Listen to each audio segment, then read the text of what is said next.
Donc le cœur du sujet pour nous, c'est la responsabilité bancaire qui sera, selon nous, le recours qui vous permettra concrètement de récupérer vos investissements. Il faut bien savoir que la législation européenne vous protège. Elle a été transposée en France dans le cadre de la lutte anti-blanchiment qui visait initialement le financement du terrorisme et le blanchiment de la fraude fiscale et également de la commercialisation des stupéfiants.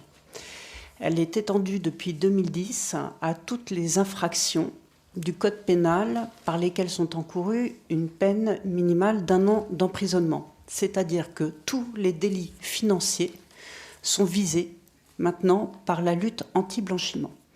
Et les acteurs principaux de cette lutte, ce sont les établissements bancaires, lesquels doivent faire des déclarations au moindre soupçon à l'autorité Tracfin, qui, dès lors, va ou non, en fonction des éléments que l'établissement bancaire va lui communiquer, diligenter une enquête. Et particulièrement dans cette affaire Aristophil, l'on peut très légitimement se poser la question de la bonne application par les établissements bancaires du principe « Know your client », puisque ça vient de l'Europe, c'est KYC, on dit habituellement connaissance client.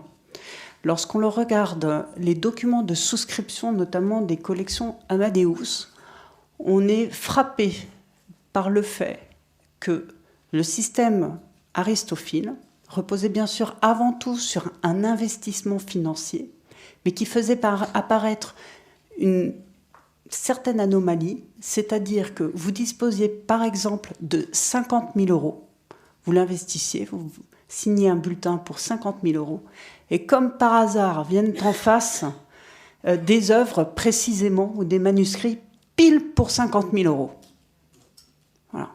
Donc ce n'est pas très compliqué pour un établissement bancaire, et ça fait partie de son activité, de se faire remettre les éléments de collecte d'épargne qui sont utilisés par son client.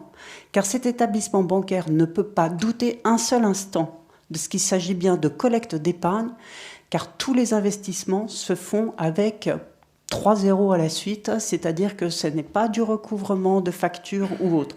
On est bien dans de la collecte d'épargne qui est faite auprès de particuliers, ce qui fait peser à la charge de l'établissement bancaire une obligation accrue en matière de connaissance de son client dont il tient les comptes. Donc ces éléments-là, par exemple, selon nous, n'auraient pas dû échapper à la vigilance de l'établissement bancaire, des établissements bancaires qui ne tiennent les comptes et qui ont encaissé votre épargne au profit d'Aristophil. C'est également une connaissance client en débit du compte. Où va l'argent ? Est-ce pour financer un immeuble luxueux ? Est-ce pour financer des voyages luxueux ? Où va l'argent ? L'établissement bancaire doit aussi se poser cette question, ce qui, à l'évidence, n'a pas été fait. Je vais faire un parallèle avec une affaire que l'on connaît tous bien, et nous particulièrement au cabinet, parce que nous avons travaillé sur de nombreux dossiers. Nicolas Lecoq-Vallon vous l'a indiqué tout à l'heure, c'est l'affaire Madoff. Aux États-Unis, il y a un liquidateur de la société de Bernard Madoff qui s'appelle Irving Picard. Il ne s'y est absolument pas trompé sur la responsabilité du principal établissement bancaire de Bernard Madoff, JP Morgan. Et il y a 2 ans, JP Morgan a versé plusieurs milliards de dollars, ce qui aujourd'hui représente autant d'euros, pour échapper aux poursuites du liquidateur Irving Picard, liquidateur de la société Bernard Madoff, parce qu'effectivement, JP Morgan a été la lessiveuse de Bernard Madoff, avec un établissement situé aux États-Unis et un autre établissement situé à Londres. Et pourtant, il n'y avait pas plus de relations contractuelles entre les victimes de la fraude de Bernard Madoff qu'il n'y en a aujourd'hui entre vous et les banques de la société Aristophil.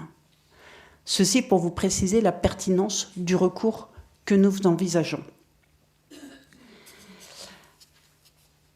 Nous avons obtenu des succès qui viennent aussi démontrer que le recours que nous envisageons concrètement vous sera très utile. C'est notamment en matière de fraude au président. Vous connaissez probablement ce système où des grandes et petites entreprises françaises se font pomper littéralement leur trésorerie depuis 3 ans par des escrocs qui sont tout à fait localisés. C'est une escroquerie franco-israélienne et par lesquels des centaines de millions d'euros sortent des entreprises françaises à l'aide de faux virements, à l'aide de faux RIB pour le versement de vrais loyers pour des grosses entreprises qui occupent des locaux très importants et qui versent chaque trimestre plusieurs centaines de milliers d'euros de loyer. Nous avons obtenu, au mois d'octobre dernier, la première condamnation d'un établissement bancaire à rembourser à une PME française 100% de la fraude qu'elle avait subie. Et pourtant, là encore, la banque n'est pas l'escroc. La banque n'est que le vecteur de la réussite de l'escroquerie. Et c'est ce qui a été retenu par le tribunal de commerce de Paris. Défaut de vigilance, action en parfaite légèreté au regard des obligations, lutte anti-blanchiment qui pèsent à la charge de l'établissement bancaire. Dernier point, à propos de la responsabilité des conseils en gestion de patrimoine qui peuvent être effectivement dans l'esprit de tout un chacun, et à juste titre, se dire c'est le premier maillon de cette chaîne de responsabilité. Moi, après tout, je n'ai eu affaire qu'à lui ou qu'à elle, et j'ai bien l'intention de lui demander des comptes. Nous avons un problème juridique majeur. C'est que nous avons une procédure pénale dans cette affaire. Les infractions visées aujourd'hui sont extrêmement graves. Monsieur l'héritier est mis en examen, sa fille aussi.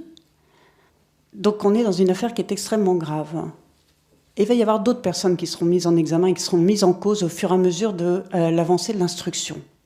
Et pourquoi pas celle des conseils en gestion de patrimoine, au moins au titre de la complicité d'escroquerie. Parce que les questions que les banques auraient dû se poser, après tout, les conseils en gestion de patrimoine également. Certains sont à juste titre posés.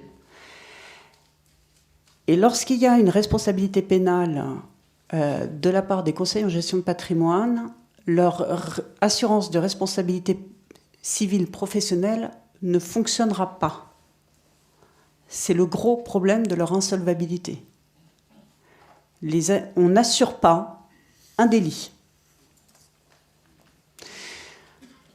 Voilà pourquoi le contentieux visant les établissements bancaires est le plus approprié à ce jour. Sur la déclaration de créance, je pense que vous allez avoir beaucoup de questions, mais je le dis d'ores et déjà, vous avez le sentiment que vous n'êtes pas encore victime parce que vos produits ne sont pas arrivés à terme. Enfin, l'ensemble du montage est totalement bloqué. Donc, il faut déclarer quand même. Vous allez déclarer les capitaux investis, au minimum les capitaux investis. Au regard du temps qui s'est écoulé, vous déclarerez également les intérêts que vous n'avez pas perçus. Maintenant, je pense qu'on va pouvoir répondre à vos questions.